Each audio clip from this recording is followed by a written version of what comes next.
Welcome to the What Happens Next YouTube channel. What we're aiming to do with this channel is share content designed to make sure that you're supported through whatever's next in your life.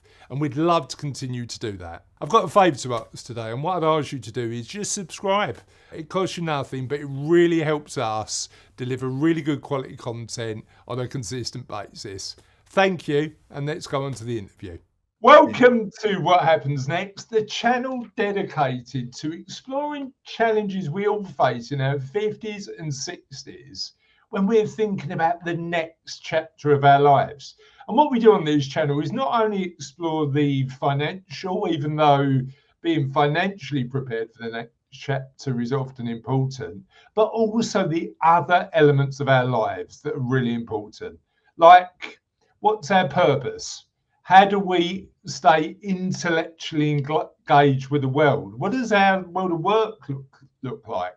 How do we stay physically engaged? And how important are social connections and community in our lives? And we're really lucky on What Happens Next to have some really great expert guests to join us on that journey. And today I am really pleased to be introducing Adrian Lomas. Adrian, how are you, mate? I'm really good. Sorry, I thought you were going to say, and today we've broken the mold and got not an expert. I'll go with the expert bit. Yeah, keep it, go for it. Now, this is a weird thing. I thought I knew you fairly well, but on doing the research, literally an hour ago for this interview, I realised that you've got a really interesting story about you throwing a bottle off a ship and it creating a relationship that lasted for 30 years. Can you tell everybody about that? Well, lasted longer than that, to be fair, Chris. The bottle, yes, was thrown when I was about 9 or 10, something like that, coming from the Channel Islands, going back to England. And I just had this romantic thing about chucking a bottle in the sea with a letter in it. Must have read it or seen it on TV. But yeah, I did it.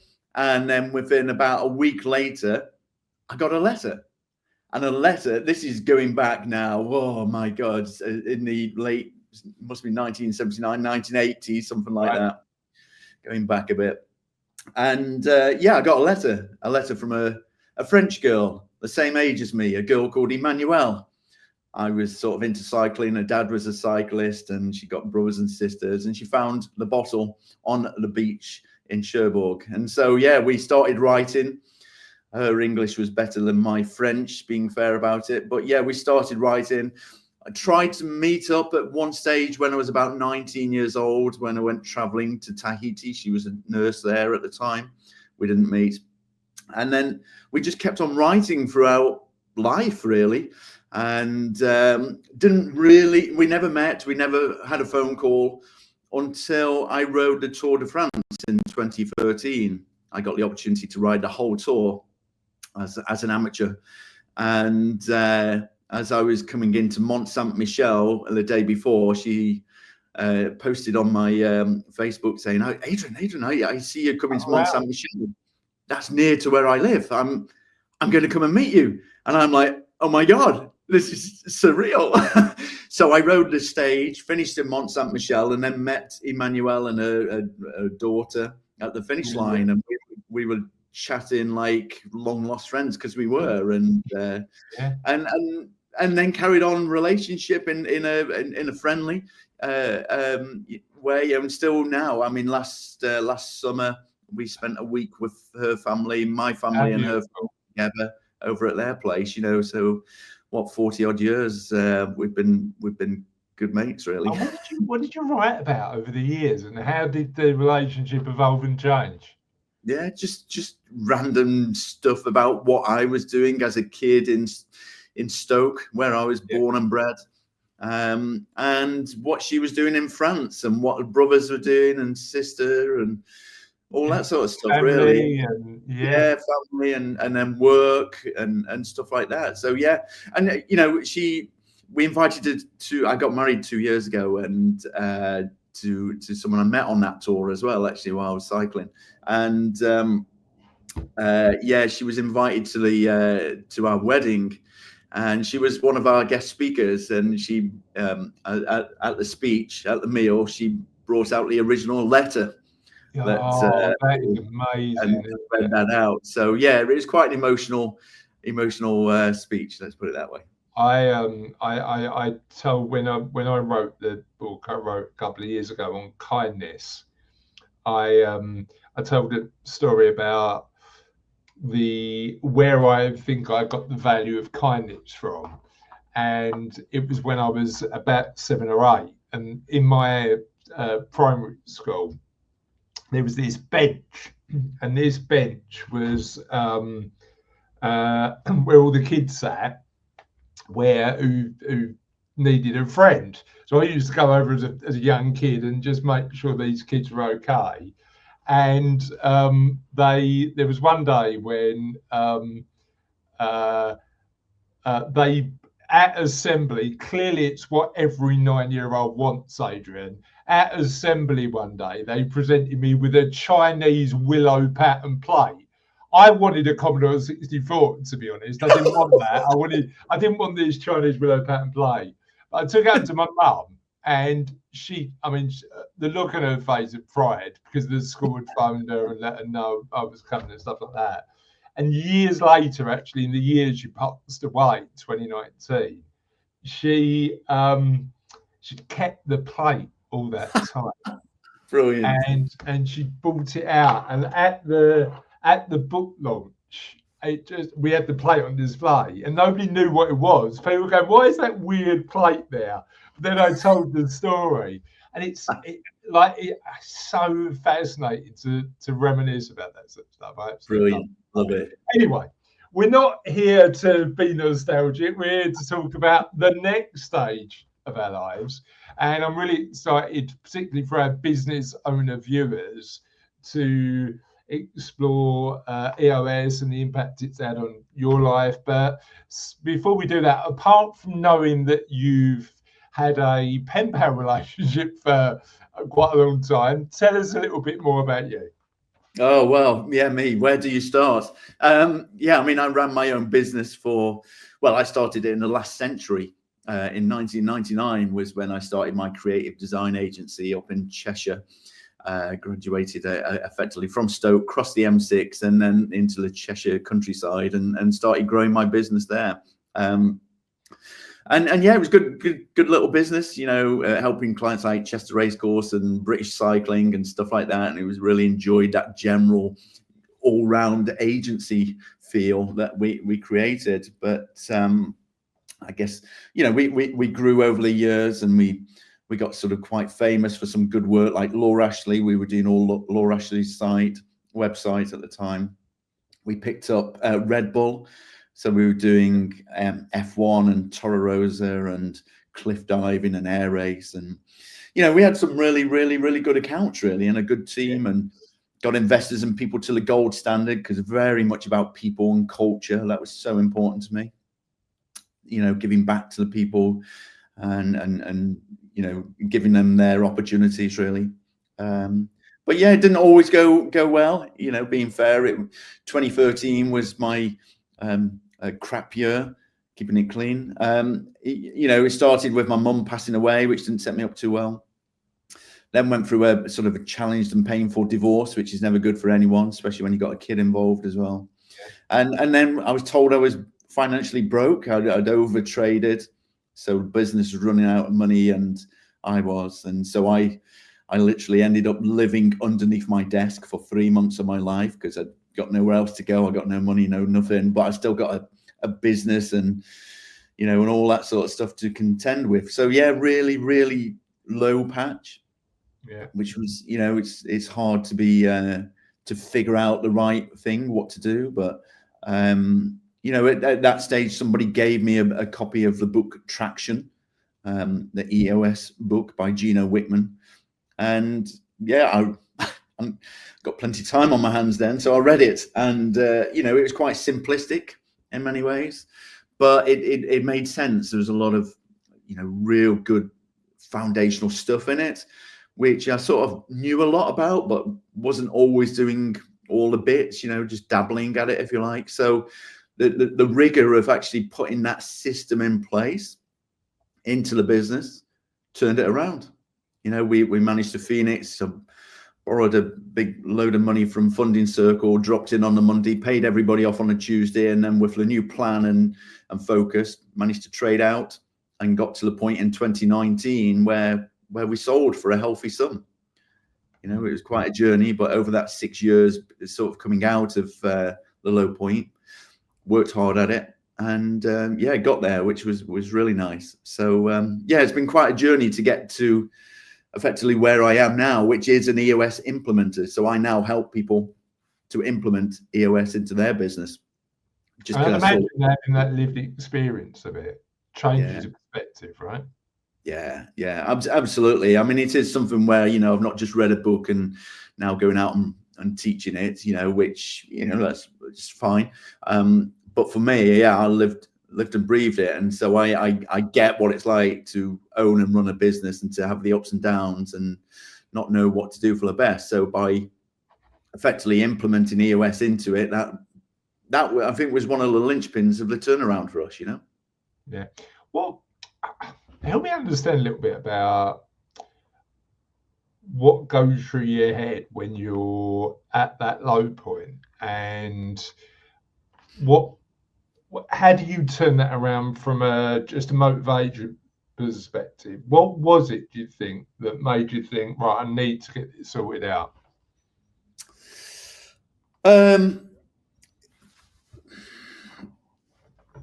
Yeah, I don't know if, you know, I'm sure other people have been in low points as well. You know, it's a horrible place, isn't it? You know, I mean, no, you can't sugarcoat it. It's not nice at all. So, because you sort of feel stuck. You're not sure, you know, what way to go. You don't feel like you've got many tools in your bag to help you, if you like. I mean, I don't know about others, but certainly me at that point, I wasn't really open about telling lots of people about it. So again, getting support from others was limited.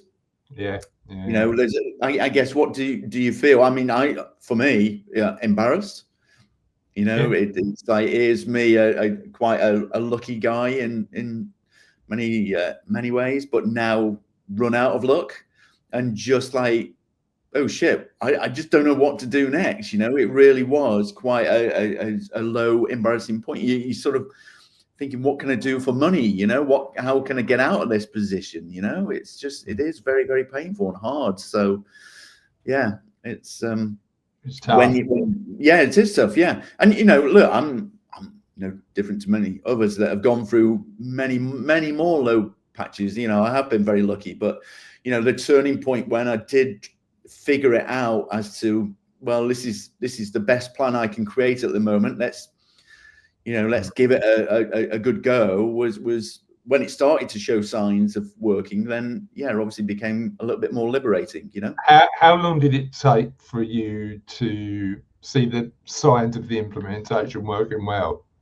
Well, I mean, it's hard to say for sure. I mean, this is going back now quite a few years, so time does cloud it a little bit, if I'm honest about it. But, you know, from that point in 2013 of reading the book, and we've all read a book, right? And we've all sort of like, oh yeah, let's take some of that and we can do that. You know, there was me and my business partner at the time. We said, look, if we're going to do this, we should really just follow it as it is, as it says, and not try and create something. And we've spent years of being a creative agency and creating our own stuff, and that got us into a mess anyway. But so no, we just said, right, let's religiously follow the structure of this and just see where it takes you. And I think we noticed over time that just things started to click. You know, we got more focused on who we were. You know, what did we want to be and what did we not want to be? What clients did we want and what clients don't we want? You know, as opposed to just grabbing anything that came our way, which we can be prone to do at times. So just getting that laser sharp focus of the what we wanted, the market, the people, you know.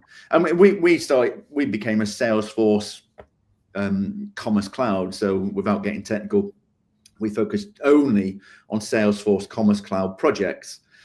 which is quite niche, but that niche pushed away any others, like any Magentos and WordPresses or whatever, any other sort of systems that were around there. We didn't do that work. We only did this very narrow piece. Yeah, but you're really good at that bit, don't you? That's the thing. Yeah, that was it. It was definitely about how can we be the best we can as a team, which helped us then, because we then were going into Salesforce Towers every week, and they were like, okay, well, these guys only do our platform, so we can trust them.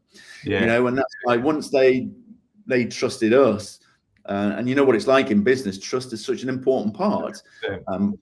So the partner, they don't want to give it to a partner who may put it onto their platform or may go and put it onto a competitor's. We were like, we're all in here.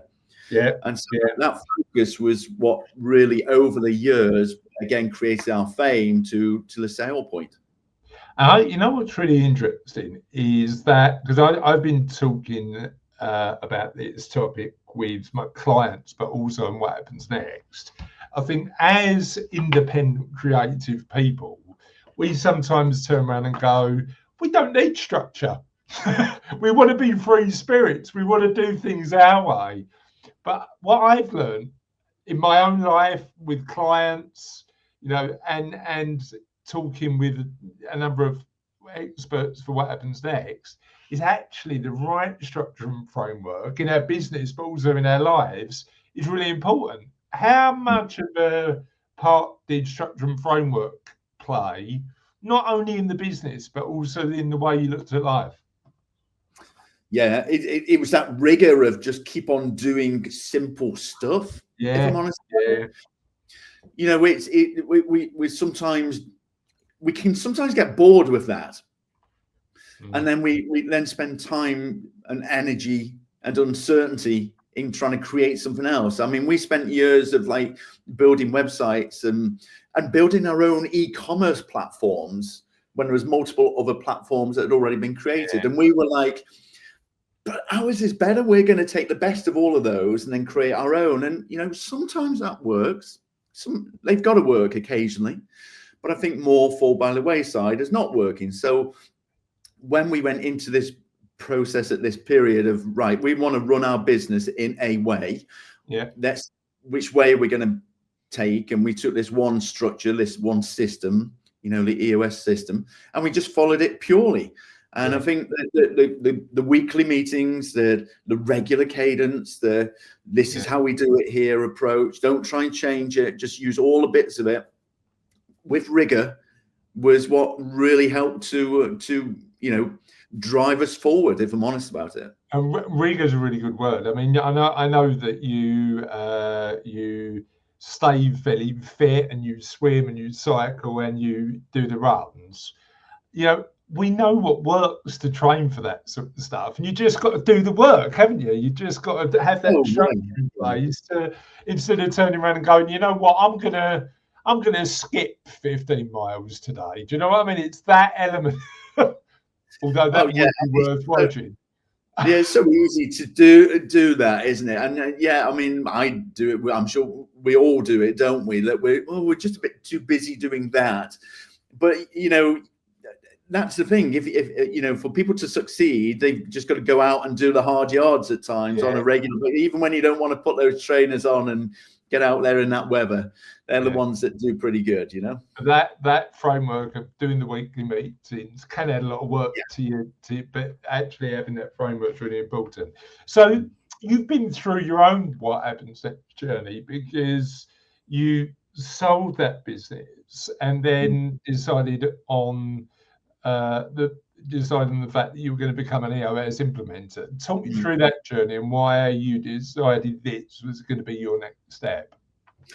Well, obviously, I got the fortunate position of selling Blue Leaf, my previous company, and then I was then sort of retained on through COVID as it happened. So I sold just before COVID, and you know, it was a very fortunate sale, being frank about it. And so I stayed on. I was you know, contracted for 3 years, and I did 4 as it happened. But you know, look, it was a strange time for everybody through that COVID period. You know, I had 2 kids in lockdown, so that was my lockdown project, which I'm still paying for a long time. Anyway, that won't end anytime soon either. Let's be honest. no, not when one of them's interested in horses. No, that's why I'm back to work. Well, that's my motivation there, Chris. No, I think what I found was I was working within that company, and you know, at first I was really excited and that was working well, but yeah, it got to the point where I really did lose focus and did lose purpose, if I'm perfectly frank about it. And it was only when I re-picked up the book that I realized, holy cow, this is exactly what I need to be doing, is to be an EOS implementer. And that's why I contacted the head office. They then sort of, they got me excited about it, which was really good. And yeah, I bought a franchise and that was it. I was absolutely infused about it. And now I just, you know, I get up and I'm passionate about it. I'm passionate about it. It's such a good thing to do. And it's interesting because a lot of the people who get in touch about what happens next, and we speak to, because we're their financial planners, often the gap between selling your business and trying to find what's next is often about purpose. So tell me a bit about, you know, because I know that under the EOS banner, they do talk about values and purpose quite a lot. Talk to me about how you rediscovered that for you and how that looks. Well, from a values point of view, as soon as I made contact with them and we went through they went through the values, it was like, that's me, that's me, that's me. Which is so important, because obviously if we're working with a bunch of people or anybody, if we're working with anyone, it's normally a values alignment that we like people with. Sure. You know, and if there is some sort of conflict in some shape or form, you know, we often look at it and think, well, actually their values are different than my values. And so based on that, if we have that in daily life, then it makes sense to really clarify those in our business, get clear on what those values are, and then only hire people that are like those. You know, it's so important. So we you know, from an EOS point of view, we do that. We get the values set up. We test them on sort of good people that we really like and work well with.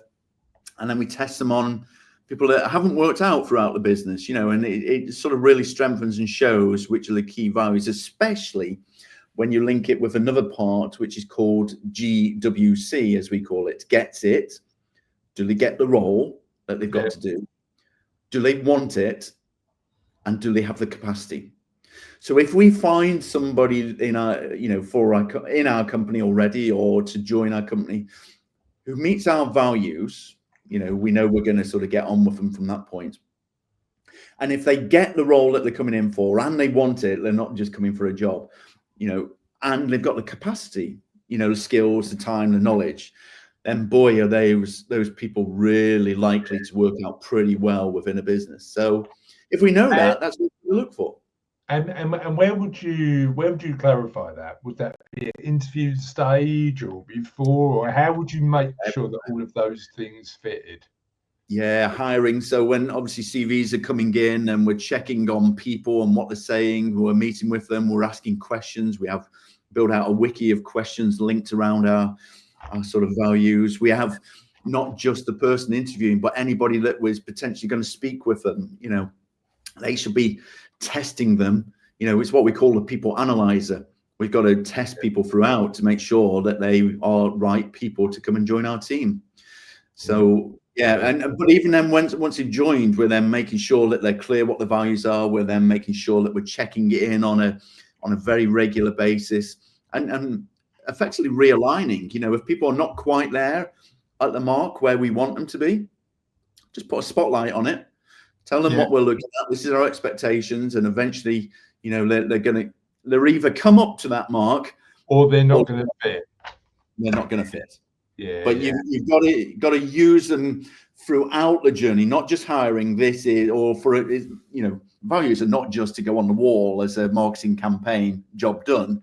You know, we've got to use values throughout the whole life cycle of hiring people. And it's interesting because I've worked in environments where larger corporate environments, Adrian, where the values were just on the wall, job done. And guess what? I feel demotivated by that, because actually I can see culturally that organisation didn't really believe in the things they say they did. And actually, no, that's right.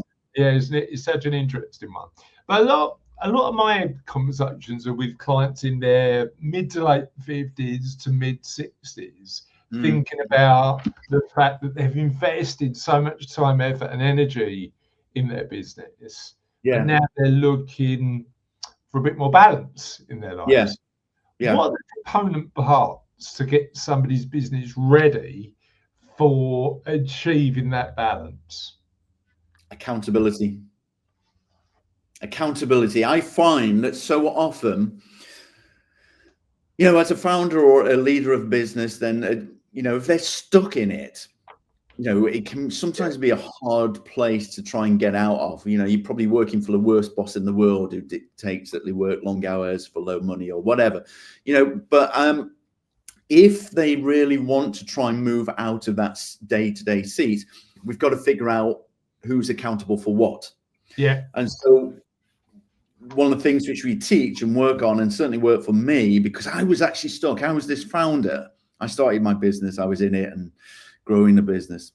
But I found out that I was not the best guy to be fronting it, what we call the integrator. It might be the MD or COO.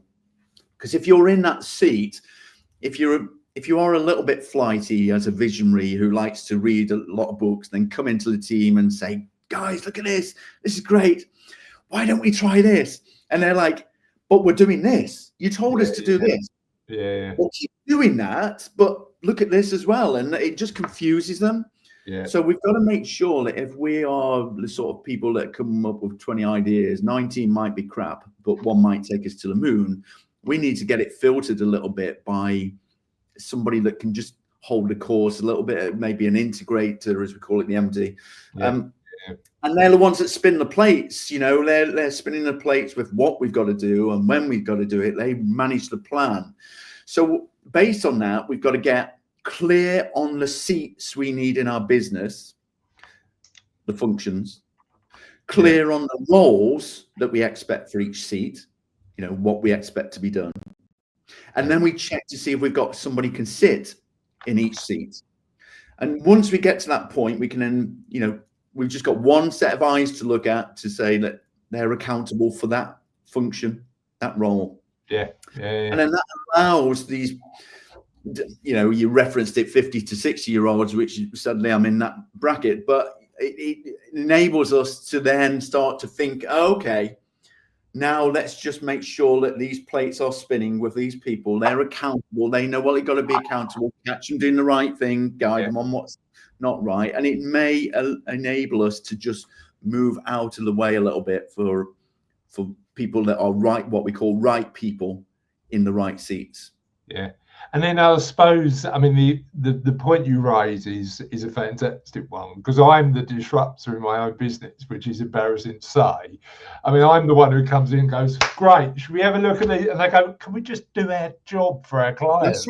That's right. Yeah, but it's so interesting, that tension between the guys who at Savello do an amazing job operating the business, and the skill set I hopefully bring in terms of challenging, but also growing the business. It's really, really interesting. But I suppose the other big thing, and we have this conversation quite a lot, particularly when I read Traction, is that accountability element. And certainly Traction's helped me become more accountable to my guys and making sure my team and making sure I'm adding value in terms of what I'm doing. But I've had plenty of conversations with the team where I said, well, okay, who's individually responsible for that? And Cassie will say to me, we all are. I went, nobody's responsible. Because if everybody's responsible, you can't manage that, can you, as a journey? No, and just on there, Chris, actually, there is something I see it the two words differently. I see the accountability and responsible as two different things. You know, I mean, my response links to responding. Yeah. Ultimately, one person needs to be accountable for it. Yeah. You know, my kids are, you know, they're young, 4 years, you know, and we're building responsibility into them, and they're going to the side of the road and they're learning to take responsibility, but I'm still accountable to make sure that they're safe. Yeah. You know, so I think, and something that and when there's multiple things, one of the things I demonstrate in a team who say, yeah, we're both accountable for this. I say, great. I throw the pen out and neither of them catch it. And then if I say, well, that's because nobody's accountable, right? But if we have one person that is accountable and then throw the pen out, they always catch it. Yeah. When there's multiple people, it just falls into a gap. Yeah. And so that's why we are very clear who is accountable. Yeah.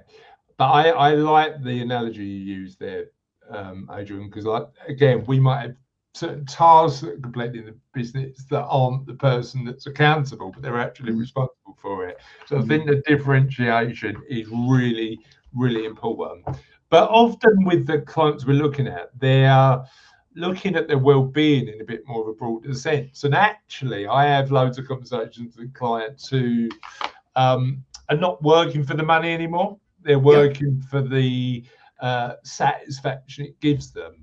But I'm really curious to understand, both through your own personal experience, but also from the experience you've had working with business owners, on the other elements of well-being and how that's an important part of your life. So I get that fitness and health and physical well-being is an important part.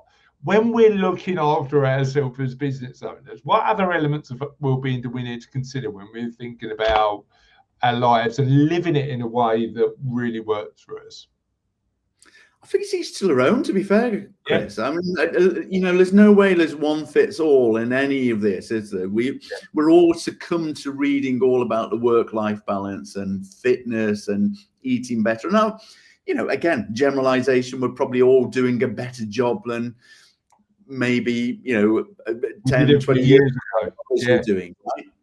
But I think it is all down to your own and your journey. I mean, I see some people just so driven, you know, at 30, 40, 50, 60. So it's not an age thing. I think it's just down to a mentality where, again, I see people cross that magical 50 line and then start winding down with it. So really hard to, in my mind, hard to sort of say what is the best. But for me personally, I do like to stay active. I do like to take what we call clarity breaks. You know, I get lots of, like you, Christine, you're riding, and I love riding my bike. I love going windsurfing or to the weights or whatever. I that's where I get good ideas. You know, it just gets you thinking better.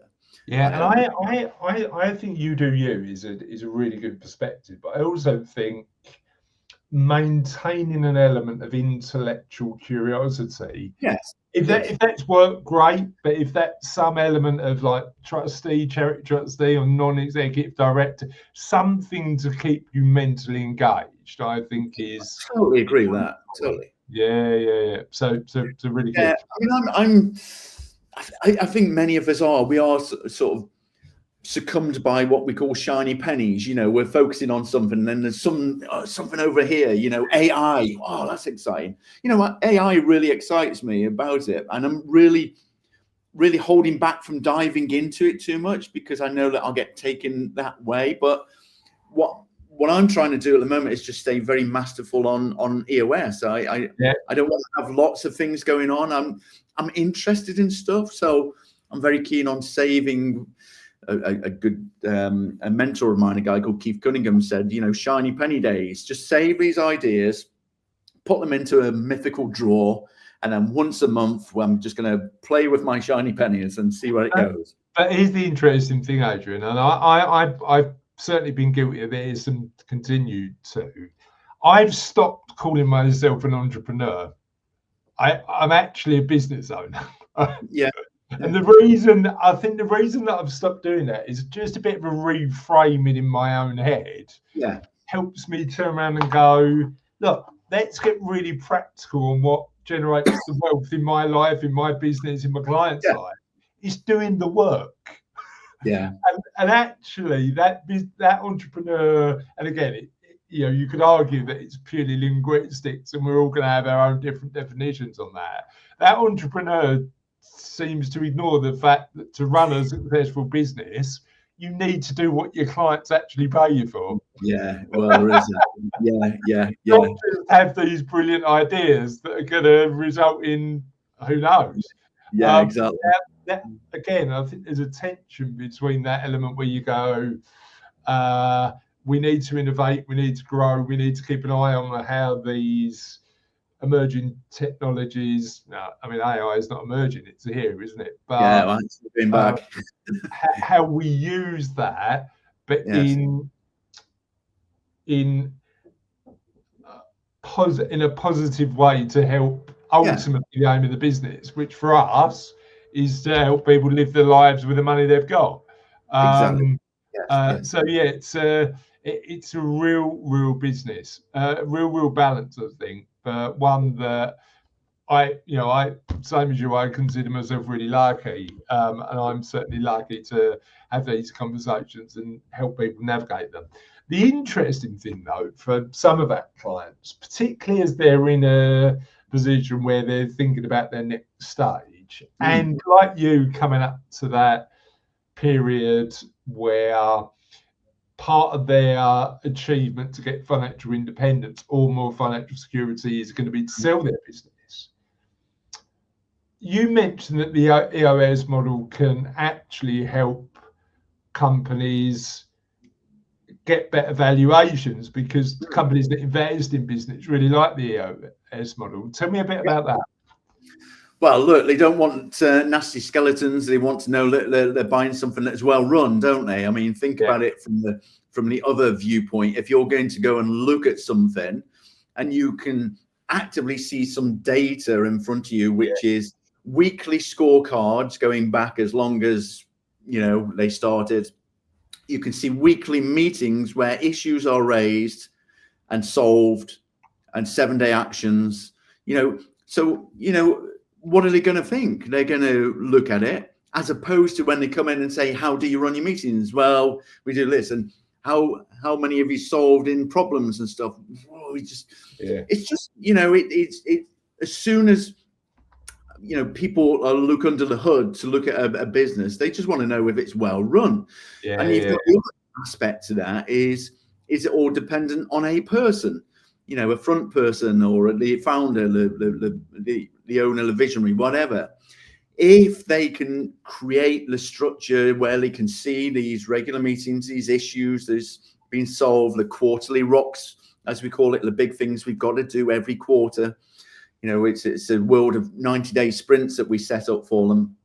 Then again, it adds value. I mean, we've got countless cases where companies have gone to market and got, higher multiples or, found more deals because of it, whereas previously they struggled. It helped us. They didn't buy us because we were on EOS, but when they looked under the hood, it's like, okay, that's a well-run business. That's what they're looking for. And particularly in our world, professional services, the due diligence process you've got to go through, just getting organised for that super early makes sense, right? Just starting that process as early as you can makes sense. Yes. But I suppose the interesting thing, because we've followed Traction and we've done for quite a while. I'm a fan of the book. I've bought all of my guys, all of my team, the what's Traction all about? The informal guide to Traction. So I've read that as well. But what's been interesting for me, Adrian, is that element of surprising benefits that I didn't expect, because I expected to use Traction to keep the business accountable. It's probably kept me accountable more than anybody else. Brilliant. Because I now need to turn up once a week and say, this is where I am with my rocks, and I can't turn up and not expect everybody to show progress without me showing progress. And that was, if I'm being perfectly frank, that was really unexpected. When you're working with businesses, what are the things, like they'll read the book and as you say, they'll turn around and go, yeah, that makes sense, but it seems a bit simplistic. Until you actually run it, you don't actually get some of those actual benefits. When you're working with businesses, what are the unexpected stuff that comes up? Yeah, it's interesting you say that about yourself, Chris. I think that it comes back round to that word rigor, that if many times I find business owners and leaders, and again, I'm generalizing here, but they're, you know, you might have a meeting at say 10 o'clock and they rush in at 10:05. Sorry, guys, you know, was on a call to a client and stuff like that. You know, they're always sort of running a bit late. And what that does is it creates a culture of that's what we do.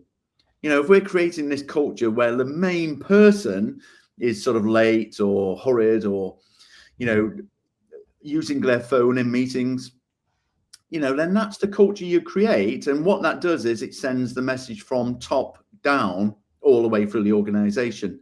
That now is your culture, that you're probably going to be late and you can have phones in meetings. So I think the thing which I call out on a regular basis is we start on time, we end on time, we have no phones in meetings, and you know, we are very focused, because what we put up with and what we stand for in our sessions together, that will permeate through the whole organization. Now it's up to you. If you're happy with that, you know, you're setting the course.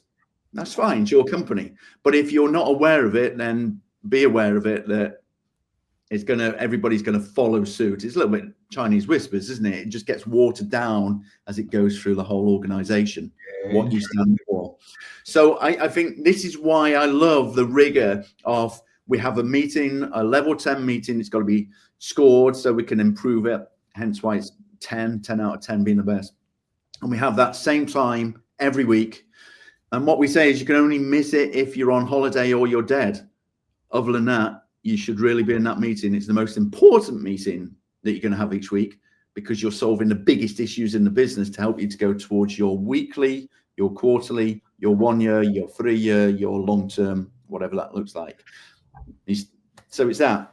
And we've got no, and again, I'm using this as a bit of a personal coaching section with the help that if I share this, somebody else might benefit by the watching it.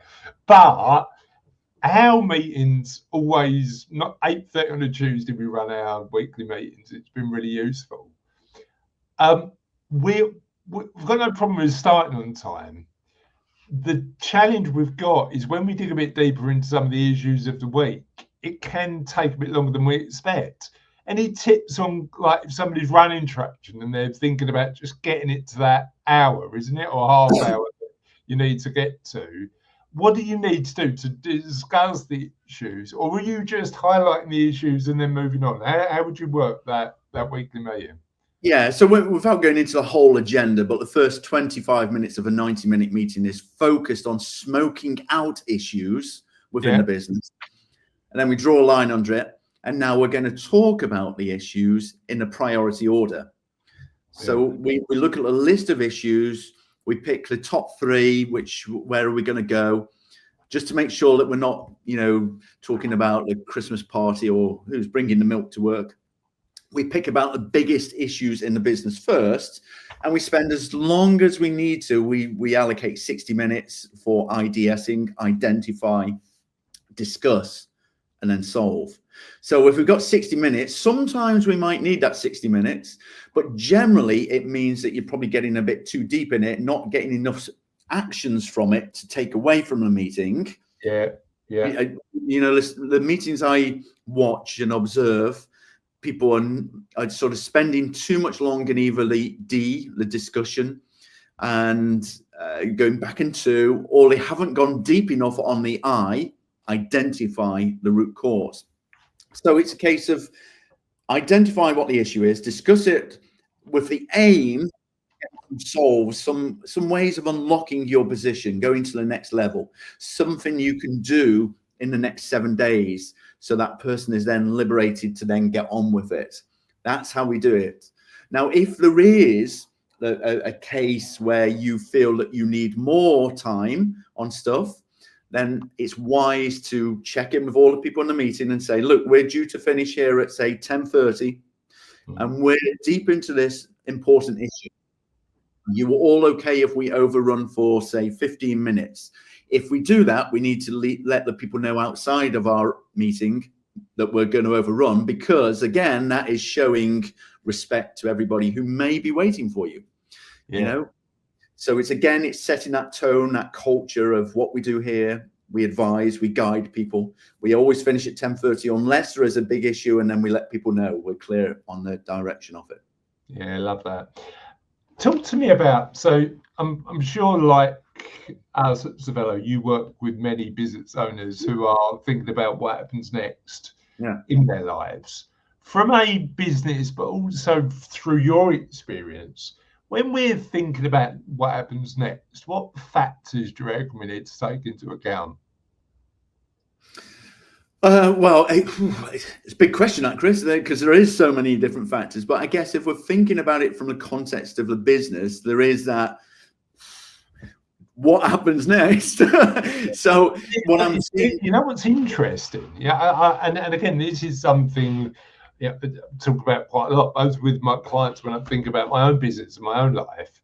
I had a really interesting meeting with somebody I've known for many years this morning, who assumed that the next route for us would be a MBO. So we'll just build a team and get so. Now, I don't know whether that's going to be the case or not. I like to think that will certainly be one of the options on the table. But like, there's so many different factors to think about, isn't there, when we're thinking about that next step? When you're in conversation with your business owners and they're talking about that sort of stuff, what are they thinking about most? Well, the thing I'm seeing more so is EOTs, employee-owned trusts. Yeah.